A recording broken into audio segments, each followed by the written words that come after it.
Kaugnay naman po ng paggunita sa ika-40 taon ng EDSA People Power Revolution, kausapin na po natin ang co-convener ng Tindig Pilipinas, si Kiko Aquino D. Magandang umaga at welcome po sa Balitang Hali, sir.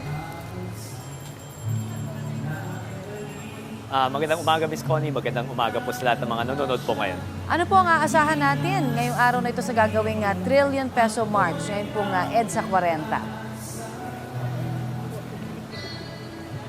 Well, kakatapos lang po ng ating prayer march at saka kakabukas lang po ng ating mga booths para sa mga early arrivals po dito sa People Power Monument. Pero yung pre-program po namin ay magsisimula pa lang po sa alauna. Tsaka yung main program naman po ay magsisimula ng 3:00. So sa mga may nagbabalak pang dumating, there's a lot of time. We're very looking forward to seeing you and commemorating yung People Power together and also speaking against corruption with one voice together. Ilan ho bang inaasahan nating dadalo ngayong pong araw na ito? Well, mga similar po doon sa November 30 ang target po natin. Nasa 20,000 po yan. Pero handa naman po kami sa anumang contingency dahil nga special working day today. May pasok today. So kung hihigit po tayo sa 20, kung bababa po dyan, ay ready tayo either way. Speaking of, sana nga ho, ito sabi nung iba, gawing holiday na, no?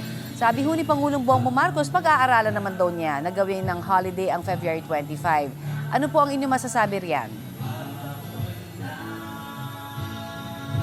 Well, wala po akong kumpiyansa sa pag-aaral ni Pangulong Marcos dahil siya nga ang nagsasabi na mas buo yung pag-intindi natin sa kasaysayan pag hinahaluan natin ito ng distortion. So ako po ay bagamat itutulak natin yung bill na yan hanggat kakayanin, ay tingin ko po ay nasa taong bayan na yung paggunita ng people power. Okay, sa gitna po naman ng mga issue ng korupsyon, gaano po kahalaga sa tingin ninyo, no? Ito pa ring diwa ng EDSA.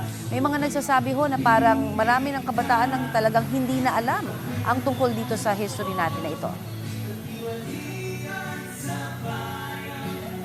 Well, ano po, ang sa akin, kung hindi man people power yung mismong term na ginagamit nila o hindi man EDSA, ay buhay pa rin po yung diwa ng people power dahil kabataan po yung nanguna dito sa flood corruption issue.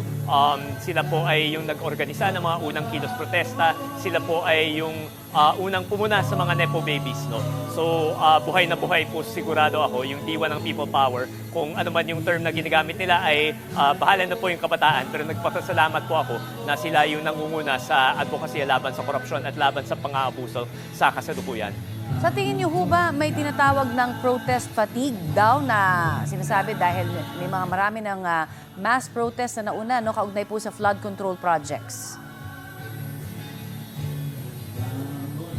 Well, ang masasabi ko po ay at least ako nararamdaman ko po yung pagod at sigurado na po ako na magkakasakit ako bukas. Pero ang kagandahan nga po at yung pamana ng People Power Revolution ay na parating may chance to do more, no? Parating may chance to do better. So, yung eleksyon natin, parte yan, no? Parang may chance po tayong maghalal ng bagong mga pinuno. Pero siguro mas mahalaga pa nga yung espasyo na binigay sa atin na magsagawa ng kilos protesta ay naipanalo din noong 1986. So, kung pagod po tayo ngayon, sana hindi man dahil mahalaga pa rin kumilos ngayon, pero kung pagod man tayo ngayon ay magkakaroon pa rin po ng ibang mga pagkikilos hanggat hindi pa nasosolusyonan yung issue ng korupsyon. Alright, marami pong salamat sa inyo pong ibinigay sa aming oras. Maraming salamat din po. Maraming salamat sa lahat ng mga nanonood po ngayon. Yan po naman si Tindig Pilipinas co-convener Kiko Aquino D.